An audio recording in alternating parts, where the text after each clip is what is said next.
Welcome to When Skills Matter, the podcast where we talk about all things skills related. So today we're joined by Nebel Crowhurst, a fractional chief people officer, board advisor, investor, international speaker. I don't think we've got room for much more, actually. We'll be talking about something that sits at the heart of HR leadership today, how skills aren't just part of the people agenda, the strategy for success. That's where we want to go today.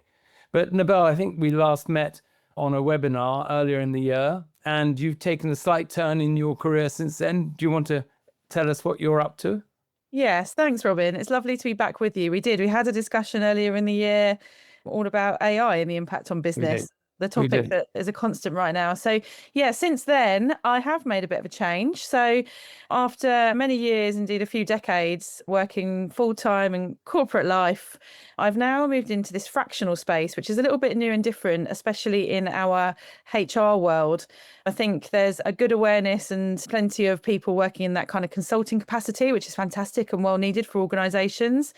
Being a fractional chief people officer, I work with more than one business simultaneously, but I work with them for a sustained period of time. So I have a long-term relationship with them.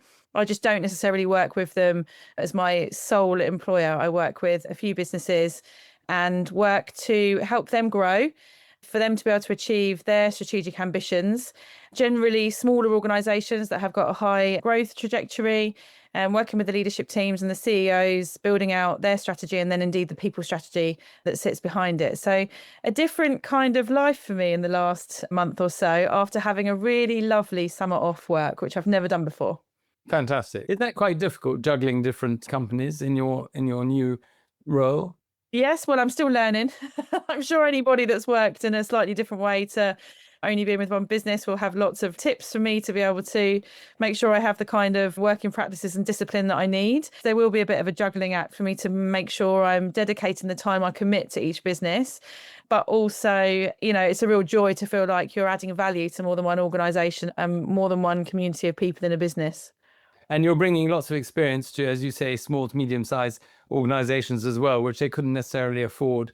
It would be very difficult for them to find elsewhere. So, I mean, I think that's a great opportunity for them and hopefully for you. Yeah. So looking at the press today, I noticed that in more than one publication, they're saying that about a third of HR staff are thinking of changing jobs or moving on in the next year. What do you think of that? We're in a very interesting space, I think, in HR right now. And I see this through not only my connections in my communities on socials, but also with the connections that I make with people when I go to different events. I think we've got a camp of people in HR who feel it continues to be their lifelong profession and what we want to stick with in terms of making a difference in business and indeed actually wider society. I think there's a heck of a lot of people that are finding it quite difficult. We end up being the kind of battered part of the business whenever anything goes wrong. You have to have incredibly broad shoulders and a distinctive amount of resilience to be able to deal with some of the challenges we face in HR. And that, I think at times, is becoming harder and harder. That is difficult for people in the profession to be able to manage. And I think there's some soul searching we need to do ourselves. It's not an easy profession to be part of.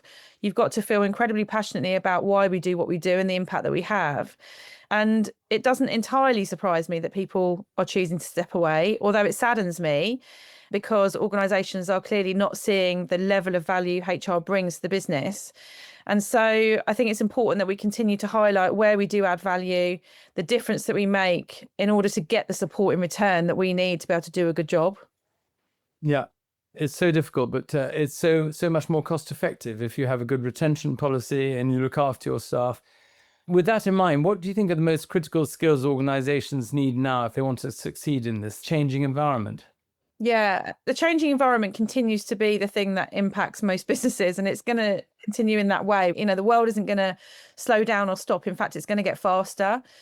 So I think in terms of skills and organisationally, businesses do need to have, real, true business agility to be able to adapt when they need to, understanding in depth the markets that they're in and encouraging that across the entire organisation. It's not just down to the leaders in the business to understand what's going on in terms of market conditions. It should be across all areas of the business.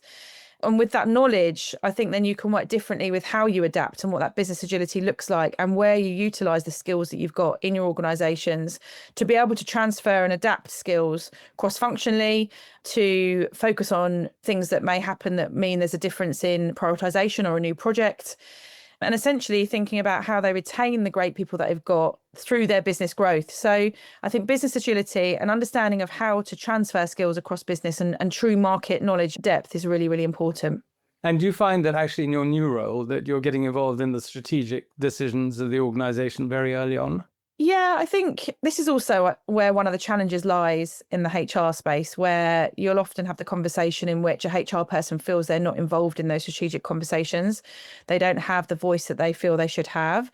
And that's something that needs to be addressed within an organization. And so I think certainly in this latter part of my career, I do feel like I've been part of those conversations, being part of the strategic discussions, working very closely with the CEO and the wider C-suite. And it is really important that that happens. And where in organizations that's not happening, it has to be addressed. So yes, HR needs to be part of those business strategic discussions and conversations.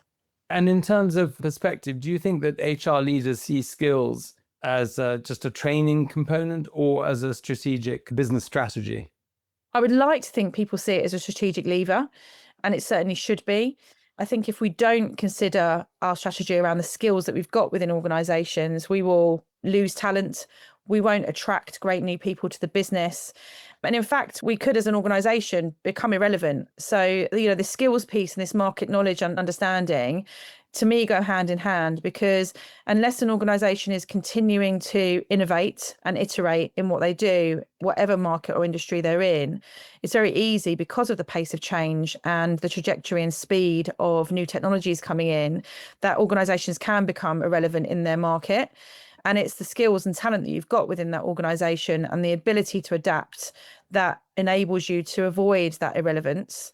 But how you go about doing that and having a well thought out strategy is absolutely vital. Any good HR leader that has got the opportunity to be able to influence the overall organization strategy should absolutely have a skills and talent strategy as part of the people plan to support that as the business either moves through challenging and turbulent times or is in a period of growth.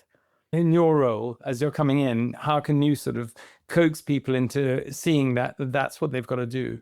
Is that difficult?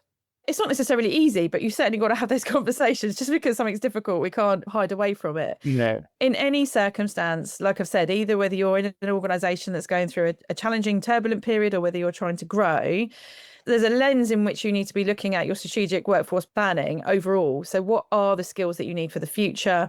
What are the skills that you need for today? And this is also why it's important to have HR in the room, having the conversations to understand what the strategic plan is, because it's then us that helps to shape what that workforce planning looks like for the future. And your entire people plan will contribute to that workforce planning. So knowing and understanding what resources and skills you need as you grow means that then you can plan for reshaping what your talent acquisition strategy looks like, what your employer branding looks like, what your selection process is, how you go about assessing the type of talent that you want to bring into the business. And again, this is where technology is very interesting at the moment, because we hear lots of examples where people are utilizing AI perhaps in their interviews. Is that the right thing to do? Is that the wrong thing to do? The moral discussion is certainly starting to really ramp up.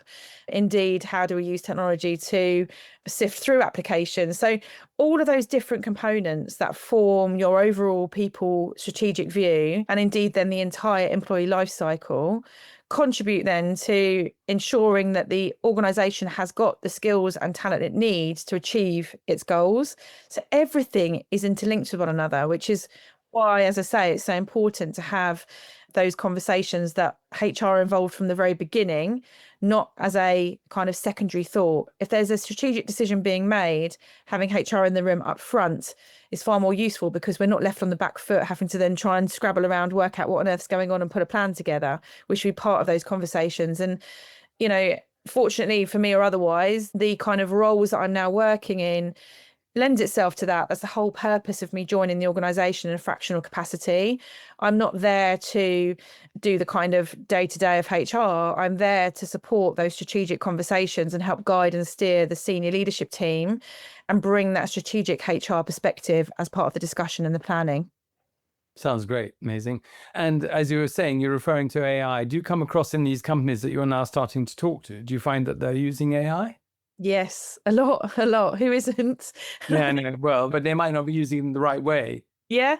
I think this is the interesting dilemma, isn't it? And, you've got the balance of human versus technology and Yeah. being a people person. Of course, I've got that kind of human perspective on things. You've then got the piece around where you use AI and new technologies for efficiencies and how you deliver work more effectively. And then there is this kind of moral piece and, showing integrity in the way in which we use these new tools.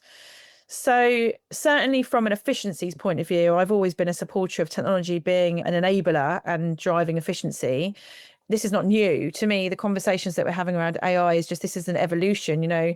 Google came about when it came about and it made our lives easier to find information, and technology has continued to evolve and we utilize it to reduce the amount of admin that we have. And rightly so. As humans, we want to do interesting work. We don't want to do kind of dull, repetitive work that technology could do for us. So I certainly think there's a huge benefit there. And the savvy businesses are realizing where they can invest in technology to enable systems and processes that then mean that the humans are doing work that's much more interesting. Then you've got the piece around human versus technology. It's more of a cultural perspective. So how do leaders show up and how do they behave with people? And remembering that we are still human beings who have emotion, who want to feel a sense of belonging in an organisation, who want to feel part of something, contributing to something, and feel like that the skills that they do provide are valued and appreciated and recognised for contributing to the business success. So I think there's a lot of work to continue to elevate the need for leaders to lead in a human-centred way. I've always been a fan of the concepts around emotional intelligence and connecting with people as human beings. So I think that's a vital part that continues to need to be part of the discussion. And then the piece around, morality and integrity, to me, that's where the human element comes in. So whilst we use technology for efficiencies, we also need to think about when the right time and the wrong time is to use it, when it's appropriate and when it's not. And it's our human minds that I think that can kind of work through that and make sure that we do things in the best possible way. But certainly in the last 6 months or so, I mean, the acceleration of how organizations are using new technologies, especially around AIs, it's massive, absolutely massive. Yeah. And I think the quality control is also a huge issue, but we'll see as it rolls out. But no doubt it's helping businesses to go faster and faster. The problem is you don't want to go so fast that you make mistakes. And I think that's the other thing as well, as humans, we have to understand that technology will glitch. We can't always rely on it 100%, but it's there. Like we've said, it's an enabler to efficiencies and can support our work processes, but we still have to be aware. We're all hearing the concept of, AI hallucinations and that kind of thing. And so as long as we're mindful and aware of that, I think, it's the same. It's no different. We've got used to the concept of Google and social media. We know that there is, things that are shared that are not true. And we have to use our common sense to be able to cut through that sometimes. Not always easy because some stuff feels so real, but we have to utilize our human minds. Definitely. Well, we, in fact, at Skills Assess, we use AI to map skills to job roles and recommend personalized training pathways. How important do you think data-driven analytics is in helping HR to turn skills into strategy?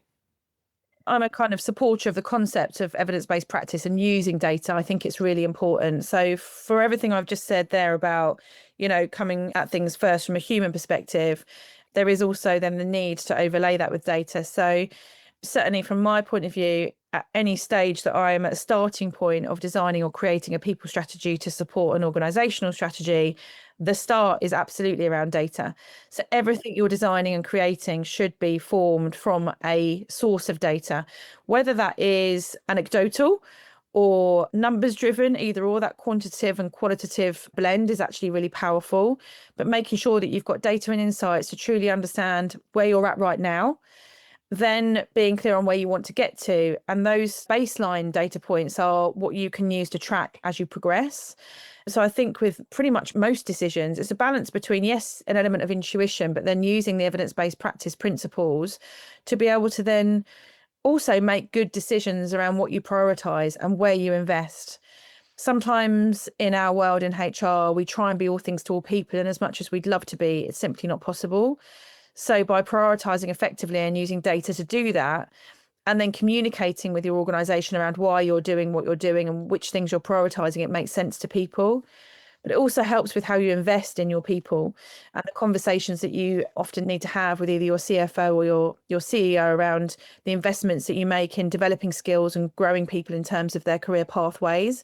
Using data and insights to back up why you're suggesting what you're suggesting makes it a much more compelling and powerful narrative. And the data that we're collecting also shows where the gaps are. I mean, you've been a seasoned L&D person in your career. I went to an event earlier this year. It was an exhibition, and all the stands had personalization everywhere, emblazoned on the stands. Do you think personalization is a benefit? Is it optional, or do you think it needs to be central to training strategy? I think it's essential because we are all unique. I think it's quite interesting, isn't it, how we love a phrase or a buzzword in HR, because we've got personalization, but you start to hear more now of hyper personalization, so taking it to the next level. But I absolutely think there's a requirement. I think, again, my point around you can't be all things to all people, it can be challenging, especially in, you're right, my early career in HR was certainly rooted in L&D, and it's always been my area of passion. To me, it was always a case of, and it still is, you have a kind of baseline format for perhaps an initiative or a program, and then you need to think about how you overlay that personalization for someone to feel like they are going through a learning journey that makes sense to them, rather than that old world of sheep dipping people through everything. So Exactly. I think for me, the things that are almost, soul destroying is when I see programs where you've got a pool of, 300 leaders. And instead of really understanding where each of those leaders' gaps are in terms of skills and development, they all just get sheep dipped through a program. And the organisation pats themselves on the back and says, well done, we've done leadership development. Because all of our top 300 leaders have gone through this 3-day immersive program that's cost us a fortune and it's going to change the world. And it's just not. It's not. No. Each person needs something quite different. And whilst you can have a kind of, like I say, a sort of a baseline of what the expectation is of leadership or management within an organisation, how someone shows up as a leader will be unique. And so how you develop their skills should be unique. So yes, the personalisation, I think, absolutely stands firm and is what will stand you out against other organisations. Yeah, that's really why we've gone down the route with skills assessors, to try and identify unique needs and gaps and personalise it towards those gaps. If you were to give a piece of advice to HR, L&D who want to make skills central to their strategy, what would you advise? I think start at the beginning. So I think sometimes we become over ambitious and we want to deliver everything all at once. And so this idea of using data enables prioritization. So I guess my advice would be, don't try and do everything all at once. Use data, create a plan, be in a position where when you need to pivot and change, along the way, show impact, and then gradually iterate and build and scale. So it's kind of this idea of start small and progressively and incrementally build and scale up. Yeah, it sounds like very good advice. Do you have optimism about the future of HR and people's strategy and the role that skills will play? I do, for sure, yes. I feel so strongly about what we represent in organisations. And so the work that I do is not only about being within businesses and helping to influence that. I invest a lot of time in my community, within my HR community, working with people, mentoring, attending events, sharing insights, because it's such a fantastic profession to be part of, and the impact we can have is so massive. I have got huge optimism, and I think we're going through this kind of wobbly period, but I hope that we come through the other side of it and we continue to feel collectively as passionately about what HR brings and why we do what we do and the impact that we have to business. And I should imagine your passion is even greater now that you're a fractional chief people officer doing your own thing. Yeah, well, I get the privilege of not only working with multiple organisations, but I also then get the space to get involved with other things that Yeah. I sometimes may not have had time to do historically. So I support some community groups in like a board advisory role. And that's really, fulfilling for me to feel like you're giving back into the community and you're inspiring others to want to continue to work in what we do. Well, I think it's all very impressive. Thank you very much for sharing your thoughts today and helping us try and identify why skills belong to the center of the HR stage. To our listeners, if you're trying to get a clearer picture of what skills matter most in your workforce and how to close those gaps, that's what Skills Assess does. We identify the skills that drive impact and connect people with the right training so that they don't do sheep dipping, as we were talking about earlier on, but they get training which lasts. You'll find more resources on today's show at skillsassess.ai. And thank you for listening. Great job, Nebel. Take care and see everybody next time. Thanks, Robin.